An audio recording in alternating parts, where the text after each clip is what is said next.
I want to be part of something big. 10, 9, 8, A meaningful 7, project on a 6, global scale. 5, main engine ignition, all 3 engines up and burning, 2, 1, and liftoff of the Space Shuttle Atlantis. I applied to become an astronaut. Houston's now controlling. Atlantis is rolling on course. My name is Judit Szulágyi. I'm currently a professor in computational astrophysics. I'm 33 years old and I'm applying to becoming an ETH astronaut. And I'm Jennifer Kakshuri, the captain of this episode. We're gazing into the sky, imagining what space might look like, and talking about people's dreams to go there one day. The European Space Agency is currently recruiting astronauts, and maybe Judith will be one of them. The dream of leaving the Earth's atmosphere came true for my other guest in this episode. I'm Claude Nicollier. I'm a Swiss citizen. I have been an astrophysicist and a pilot in the Air Force. I had a passion for space, for stars, and for airplanes since young age. And studied physics in Lausanne, astrophysics in Geneva, became an astrophysicist, was a fighter pilot in the Swiss Air Force as a side activity for a long time. And eventually, when it became possible for Europeans to become astronauts, I signed up for it, and I was accepted in the first group of ESA. ESA is for European Space Agency astronauts in 1978, a long time ago. That's what Judith would like to achieve as well. So I wanted to be an astrophysicist since I was 13 years old. And this is what I'm doing now. So that was my first dream. And when it came true, I started to strive for new challenges, new dreams. And this is how it came to be that I wanted to try the astronaut selection as well. And in your childhood, was there something like a key moment that you somehow got the idea or that you were drawn to the stars? Well, as a child, I was really into sciences. And when I started to watch science fiction, this is when I becoming interested into stars and planets. And I started to study things on the internet, what I could about astrophysics. And this is how I fell in love with astronomy and astrophysics. And what science fiction was this? I really liked the Star Trek Voyager. It had a female captain, and that was a good role model for me. Ends right now. You're relieved. Captain, what are you doing? I'm running a little experiment of my own. Red alert!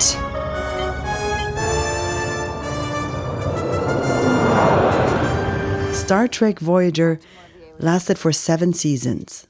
It's the only Star Trek series with a female captain. This says a lot regarding equality in this field, not only on screen, but also for real, in Europe at least. Actually, ESA is explicitly looking for female astronauts and people with disabilities.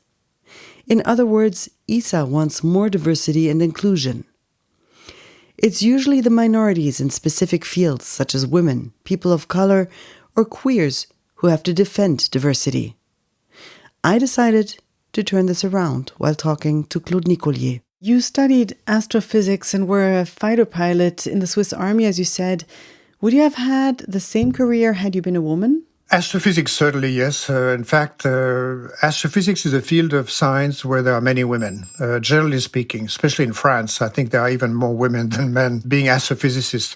A fighter pilot was not possible at that time for women. It is now. The fact that I was a fighter pilot was a plus for me, but it was not at all a requirement. I remember during the interviews for the selection, they asked me a number of questions about situations I had been in danger in my life, where I had to manage risk. And there were a number of situations as a fighter pilot where I had to manage risk, more so than as an astrophysicist. And in a way, you don't have to be a pilot. Again, it's not a requirement. If you are, it's a plus. If you are doing scuba diving, if you are parachute jumping, if you are a mountain climber, activities where you have to manage risks, it's a plus in the selection. There's no doubt about that. Had Claude been Claudine, he would not have been the first astronaut of Switzerland. Today, the path to becoming an astronaut seems more open than before. Still, experience in dealing with risky situations is a plus. Did Judith ever jump with a parachute or climb vertical mountain walls? No, I personally do not have such experience, but I'm really good swimmer, and that is also very much counting, because you have to be able to do a diving test up to 8 hours per day, being underwater and mimicking this microgravity environment. And swimming and snorkeling and scuba diving, this is something I do already. So I did this part, I would say. So are you a fearless person? I'm not sure that this is true, that nothing scares me, but definitely I think I have a quite resilient personality in comparison to others. So I would say that less things scare me that an average person would be scared. Claude traveled to space all in all 4 times. Even though he's retired, Claude is still an ambassador for the ESA. What does it take in the highly competitive astronaut selection to be one of the lucky ones? You have to be as normal as possible. What does that mean? Which means that in the whole selection, they try to find areas where you are not normal. And then if you are abnormal in too many areas, then you are not going to make it. If you are normal mentally and physically and in your motivation, then you're going to make it. And I know it may seem strange, because it seemed like the selection is very hard and finally we only have a few who make it. But it is the case. If you are very normal, you're going to make it. But I mean, if you're normal, then you don't even make it to the first round, I would assume. I mean, I would consider myself normal, but I would never have the idea to apply to become an astronaut. Well, in a way, you have to be abnormally normal. You must be in pretty good shape physically. I wish that it was more normal than it is. Unfortunately, many people suffer from some medical problem. It can be in the eye or other features, which is such that they are not going to make it. And in terms of your mental position, the way you address issues and problems, you have to have a pretty clear mind and have a goal and work toward the solution of the problem. And I find this pretty normal. And also the idea of having a passion, this I find pretty normal also. It can be a passion for butterflies, a passion for race cars, it can be passion. I had passion for astrophysics, and I don't know where it came from, but I had this in me. I had a passion for stars and for airplanes, the devouring passion. And it was this double passion that helped me get where I eventually went. But passion is pretty normal, I think. And the ones who have no passion, I find it abnormal. When I talk to Judith, I tell her what Claude just said. She laughs and answers, Honestly, this is a surprising statement for me. I think astronauts are very special people, I would say so.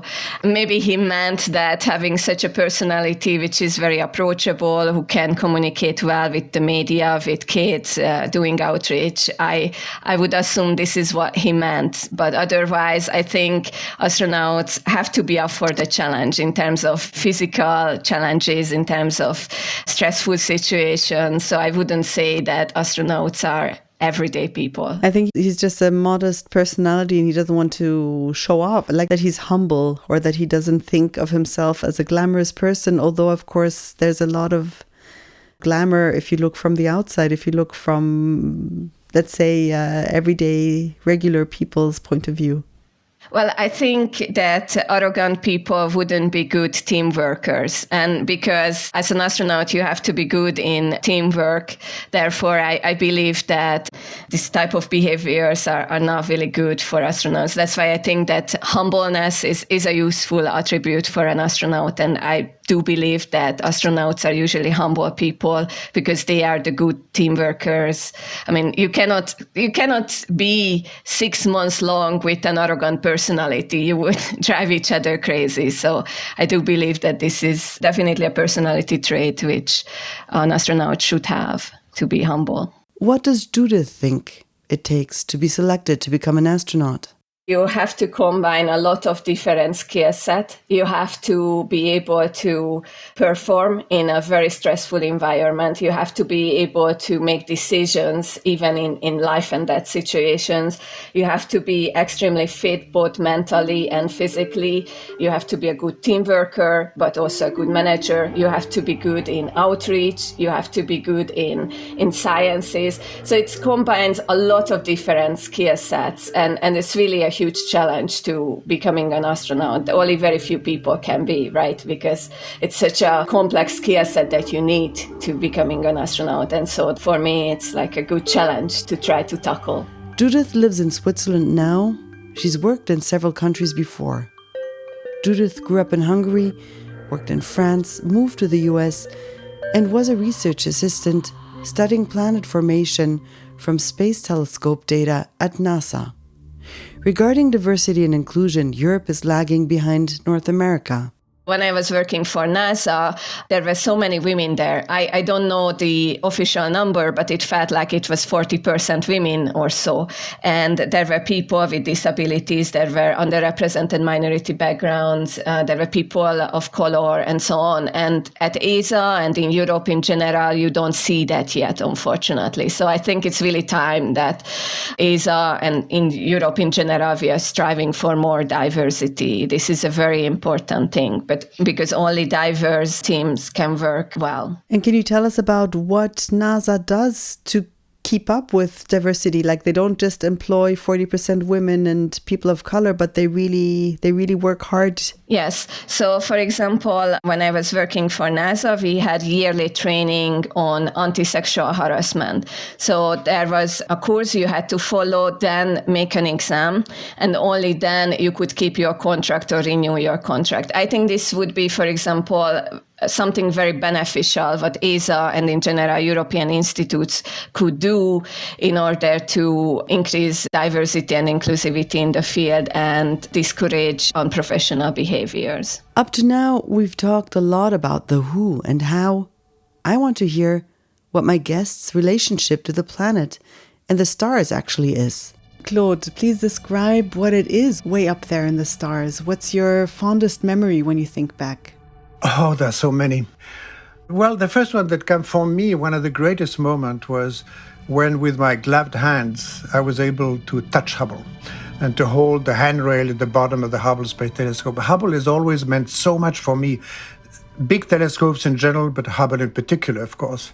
And when 600 kilometers above the Earth's surface at 28,000 kilometers an hour outside of our spaceship Discovery, in December 99, on the 23rd of December 99, 2 days before Christmas, I was able to hold Hubble with my hands and then work with tools in order to exchange the main computer or do brain surgery on Hubble. And at the same time, you do this in an environment that is unbelievable.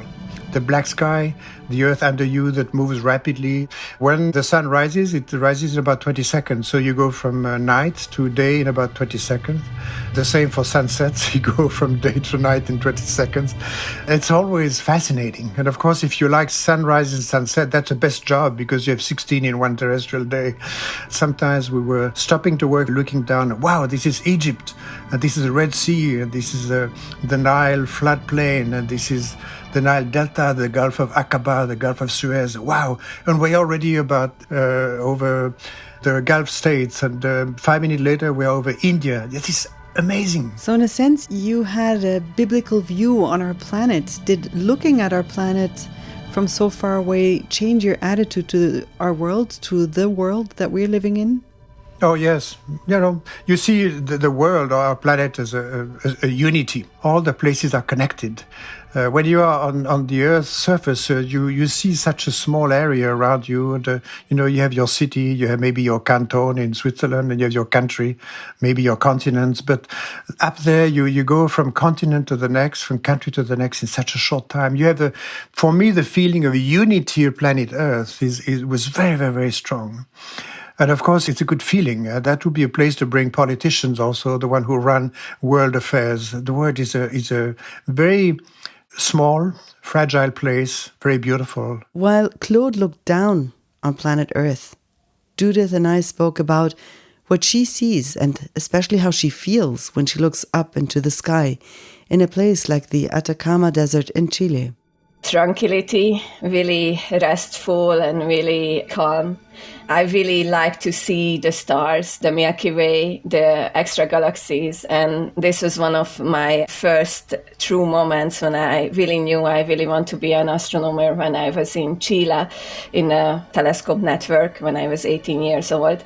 And I saw such a night sky that you cannot see anywhere else because of the light pollution. And I really saw the Milky Way horizon to horizon. I saw the dark clouds in it with naked eye. I saw extra galaxies such as the Magellanic Clouds. And I was like, yeah, this is really what I want to do with my future. So that was a very powerful moment for me. Judith also wants the perspective from way up in the sky. So when did you decide to apply for the ESA astronaut job opening?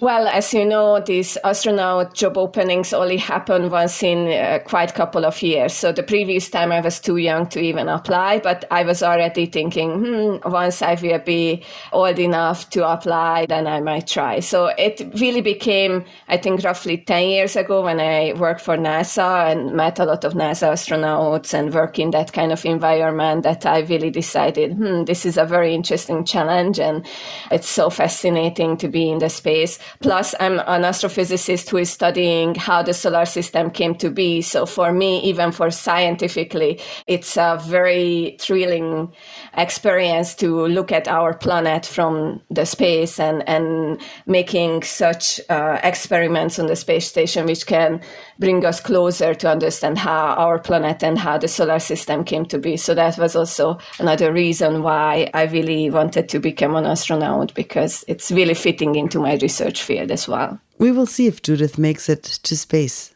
I hope so for her. I'd love to hear her thoughts on what it's like looking at our planet from up in the air. Claude said the planet, Earth, seems small and one from a distance. I guess the concept of borders and countries is obsolete from such a distance. Also, the world of researchers is international, speaking about borders. But maybe you remember Claude's introduction? I'm Claude Nicollier. I'm a Swiss citizen. I have been an astrophysicist and a pilot in the Air Force. Claude is the first and up to now only Swiss astronaut. Judith is Hungarian by passport and works at the ETH. Hungary, like Switzerland, is a small country and has only one cosmonaut so far. What country is Judith actually applying for? They ask for the passport, and my passport is Hungarian, which is an ESA member state, so that's completely fine. You can apply for the ESA astronaut selection. I do have a permanent residence in Switzerland, and I assume that by the time I would get to the final selection, that might be possible to obtain also a Swiss nationality. But I think that my first nationality counts for now, which is Hungarian. If you should really hit the jackpot and become an astronaut, if ESA chooses you, would that end your academic career and would it be worth it? Well, I mean, I do not have a permanent position right now in academia. I'm a non-tenure track assistant professor, so who knows whether I'm going to have an academic career. Secondly, as an ESA astronaut, most of the time you are in reserve. That means that you are not an active member and you can have another job as well. So I don't think that it's really limiting you. And plus, I think it's really cool to be an astronaut. I don't think that would be a loss per se. It's just a different job also relating to the stars and planets, which I like. I'm not going to apply to become an astronaut. I rather produce podcasts together with Tis Vachta's Audio Story Lab and Luki Fretz. My name is Jennifer Kakshuri. I'm the host of the ETH Podcast. Thanks for tuning in.